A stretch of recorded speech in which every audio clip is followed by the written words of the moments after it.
uno lo esperaba un poco más cerca de la zona del 4, pero bueno, evidentemente en la composición del índice de precios la incidencia de alimentos es determinante, y que el segmento de alimentos haya sido el 7,5, bueno, evidentemente te tira bastante para arriba el promedio.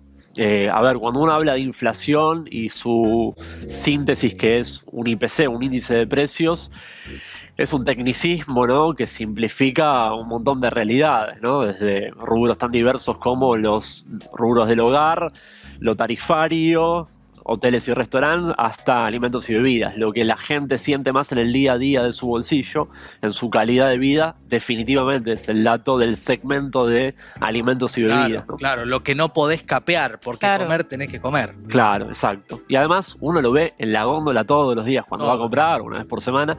Con lo cual, bueno, un poco se percibe, ¿no?, este malestar generalizado, producto de un contexto que es malo, ¿no? Hay que decirlo. Estamos en un mal momento a nivel global como para la dinámica inflacionaria. Que se suma ya a los problemas que la Argentina arrastra hace años, porque cuando hablamos, por ejemplo, Estados Unidos tiene inflación, la guerra complica las cosas.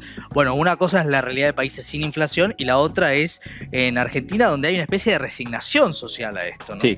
Sí, por eso hay que diferenciar los niveles del shock, del impacto que tuvo este nuevo contexto. En general, el mundo en términos macroeconómicos está estabilizado y ahora sufrió un shock, que es aquello que llevó, por ejemplo, como vos bien decías, en Estados Unidos duplicó de la zona del 3%, ahora estamos cerca de la zona del 8%, en Brasil se superó el 10%, pero son shocks obviamente que todavía están en niveles bastante acotados, ¿no? Genera distorsiones porque genera preocupación y accionar de políticas públicas también en esos países, pero obviamente no el grado de distorsión de una economía estabilizada hace ya 5 años en la zona del 50%. Bueno, el gran riesgo para este año es que demos un nuevo saltito y ya el número empiece con 6, cerrando el año, ¿no? Falta todavía para eso porque la interanual sigue por la zona del 52.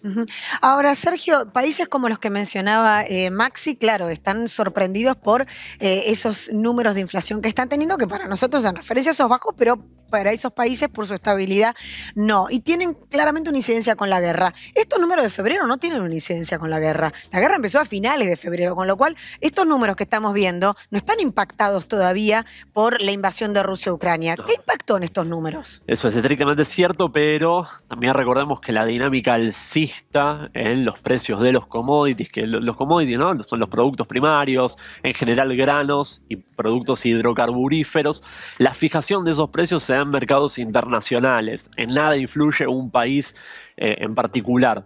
Y desde fines del año pasado ya venía registrando una dinámica muy pronunciada. Recordemos, ¿no?, las primeras noticias de la soja acercándose a los $600 la tonelada era del mes de enero. Con lo cual, digamos, tenemos un efecto que es global, independientemente de la guerra. La guerra lo agudizó y muy en particular choqueó sobre el segmento de hidrocarburos. Claro. No alcanza, obviamente, las excusas no se televisan, ¿no? Y hay que entender que los gobiernos tienen herramientas como para poder desacoplar, como para poder separar un poco lo que pasa en el mundo de cómo pega. Ahí vale la pena ir, Sergio.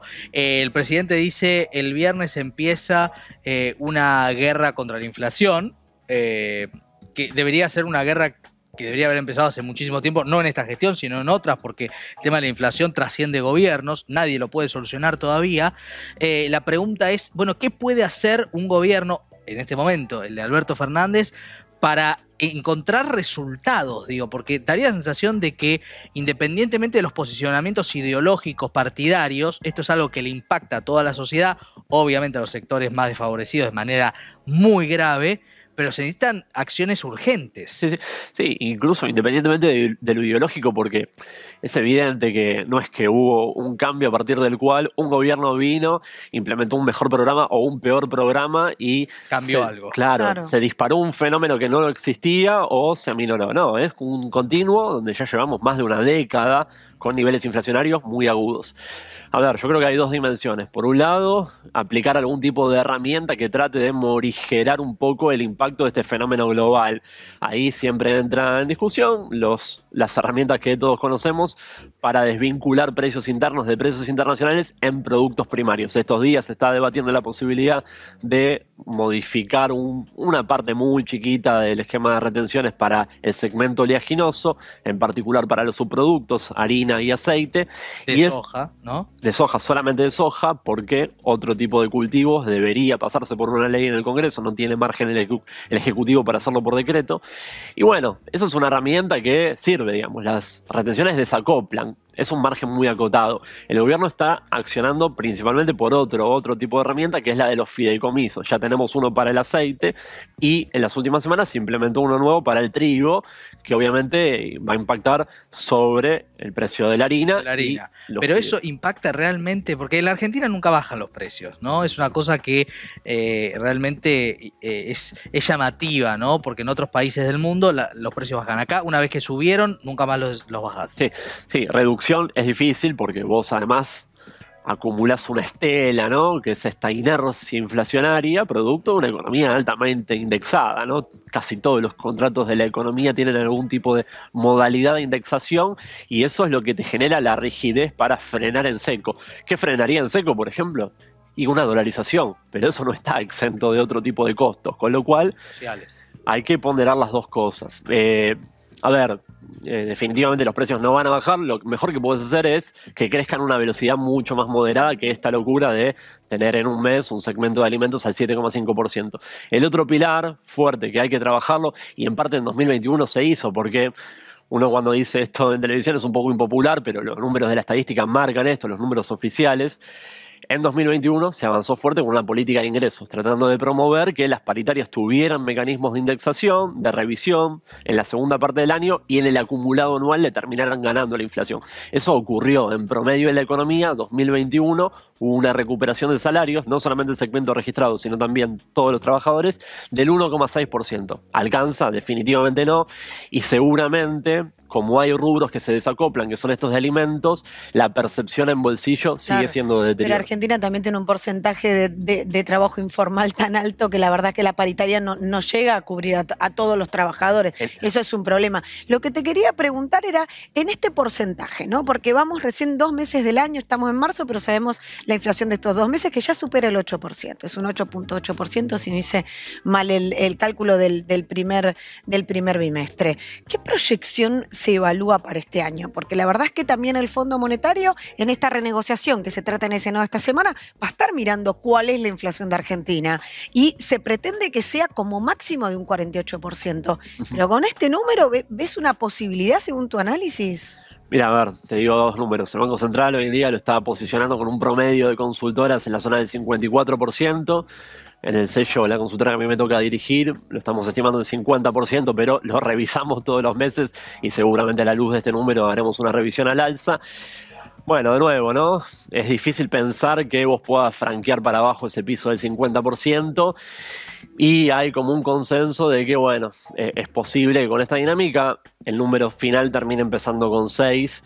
Pueden pasar un montón de eventualidades, ¿no? También, así como tenemos esta aceleración de precios internacionales, el día de mañana se puede dar una resolución del escenario geopolítico complicado y así como subieron los precios internacionales, bajar y eso generar un muro de contención. De nuevo, es difícil, tenemos una indexación que es pavorosa, que te genera una inercia, una estela. Y de nuevo, el Ejecutivo yo creo que va a tener que avanzar con un programa más agresivo por el lado de los ingresos. Subir el salario mínimo es una medida importante, por ejemplo, dar una suba generosa porque tiene más incidencia el Ejecutivo, no depende tanto de lo que ocurra en los privados. ¿La sobreimpresión de billete no está tan bien mirada por el Fondo Monetario? Sí, ya, es uno de los puntos. ¿No genera más inflación? Como todo, ¿no? Yo, abrevo en una visión que pensamos la inflación como un fenómeno integral que depende de múltiples causas. Obviamente la causal monetaria vinculada a la política fiscal es un pilar importante más. Vos tuviste un desequilibrio fiscal muy rotundo en el año de pandemia, donde superaste los 10 puntos del PBI de déficit, de desbalance de tus cuentas públicas, pero eso bajó fuerte en 2021.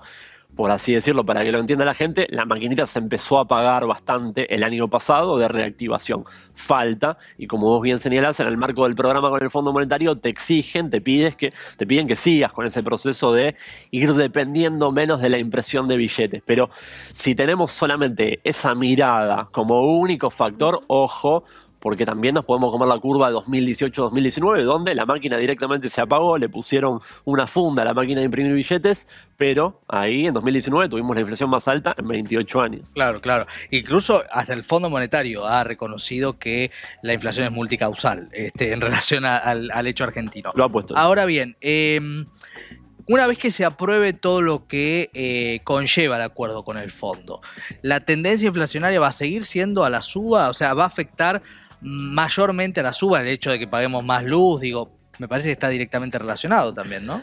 Bueno, es un mal año porque además tenés factores que no tenías en 2021, dos principalmente. Uno es el ancla tarifaria, como vos bien mencionás, que bueno, en los 2 años de pandemia el Ejecutivo hizo una apuesta a la moderación de subas de tarifa para revertir parte del efecto de dolarización de los años de la administración anterior.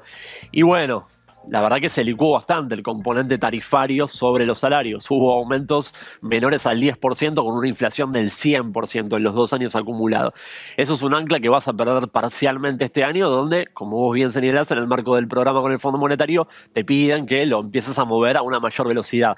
No tarifazo, ¿no? Digo, seamos claros con las expresiones, no podemos decir que tarifas que van a crecer por debajo de los salarios como está establecido van a ser un tarifazo. Lo que pasa es que si vos tenés una tarifa que te crece un 20%, hago cálculos, ¿no? Yo digo, saco la billetera y digo, la tarifa me crece, la luz un 20%, el gas un 20%, y los alimentos me crecieron casi un 8%. Ajá. Bueno, no será un tarifazo, pero la verdad es que estoy en el horno. Está bien, pero la expectativa es, de nuevo, que te No te crezca. estoy echando la culpa, Sergio. No, esto hay que... No, si vos fueras claro. la persona encargada, se trataríamos un poquito. Hay que, no, está bien y hay que debatirlo porque hay que clarificarlo. De nuevo, tenemos que ponernos el chip de una economía indexada, donde las cosas nominalmente se mueven, no quedan quietas. Si se quedaran quietas, de hecho, no tendríamos inflación. Claro. Entonces, la relevancia es analizar cuánto se mueven las cosas en comparación. Si las tarifas este año, para un segmento, para el segmento más bajo, el que pasa por una situación de mayor vulnerabilidad, El que tiene tarifa social. exacto, para ese segmento se van a mover un 40% del promedio de salarios, con lo cual el peso sobre los salarios de ese sector, que mayormente es informal, tiene discontinuidades de Y trabajo, ese va a tener un 20% de aumento. 20% total. Bueno, Total, claro, claro. contemplando, digamos, a la expectativa de cuánto es la movilidad salarial, pero de nuevo, se le va a aliviar la carga sobre su salario. De nuevo, son números muy estilizados, muy a grandes rasgos. Vos me podés decir, bueno, va a haber un caso de alguna persona que pierda su trabajo, entonces su salario va a ser 0. Y bueno, sí, pueden existir esos escenarios, también uno tiende a pensar que va a haber cierta contemplación de esos casos. Pero de nuevo, las cosas no se pueden quedar quietas hasta el infinito porque tampoco aguantan las cuentas públicas, ¿no?, del Estado Nacional. Esto, al fin y al cabo, alguien lo paga, y si se paga con subsidios, también nos tenemos que preguntar si Claro. parte de esos subsidios después no terminan generando inflación. Breve. La otra ancla que perdemos este año, en relación a lo que vos preguntabas, es la cambiaria. El año pasado también el dólar oficial y el resto de los dólares se movieron bastante por debajo de la inflación promedio, y este año, en el marco del acuerdo con el Fondo Monetario, uno tendría a pensar que eso se va a acoplar mucho más. Bien, Sergio, y recién Pau decía Sí. nuestro compañero Leandro Renú, que después va a estar más adelante en la programación analizando este número, que en el gobierno se especulaba con que un 4,5 era negocio. ¿Qué es lo que se puede vislumbrar respecto de si en algún momento del año puede aparecer la palabra, no sé si baja, pero desaceleración, que es una palabra dificilísima? Claro, sí, en el mejor de los casos va a ser ese escenario, ¿no? A ver, si vos lográs estabilizarte por la zona del 2%, bueno, se reduce mucho la presión en el día a día. La verdad es que ya se preveía, ¿no?, que este primer trimestre iba a ser complicado. En general suele ser la última parte del año y la primera, la etapa más álgida. Pero bueno, además tuvimos este shock internacional que mencionábamos. A ver, es un año que el ciclo político tal vez no va a presionar tanto. Sí tenés, mirando hacia adelante en términos de lo positivo, el anclaje que te puede dar sobre las expectativas el hecho del cierre del capítulo con el Fondo Monetario, donde también esa presión se te aliviana un poco, y viene una segunda parte del año donde te podés enfocar un poco más en la sintonía fina, en un proceso un poco más quirúrgico sobre algunos de los problemas de la macro argentina.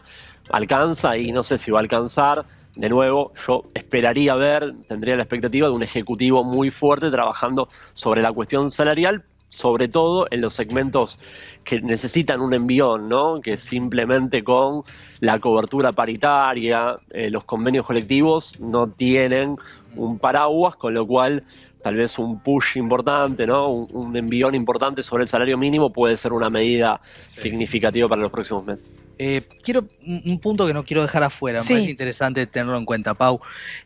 La interna del gobierno ¿genera más inflación en cuanto a las decisiones y las miradas divergentes que tenés? Bueno, estos días se vio un poco la tensión entre el Ministerio de Agricultura, entre la Secretaría de Comercio, claro, sobre si las herramientas de regulación por la vía del sector externo eran necesarias o importantes para esta etapa. Definitivamente no hay un diagnóstico que esté unificado, que esté consolidado, y eso a la hora de anclar expectativas en la coordinación con el sector privado no es bueno. Claro. ¿Alcanzaría con eso solo? Y seguramente tampoco, ¿no? Un poco que te lleva puesto el envión del contexto externo. Pero a mí me gustaría ver un ejecutivo un poco más abroquelado, tomando una definición que sea compartida por todas las partes, casi te diría independientemente de cuál sea.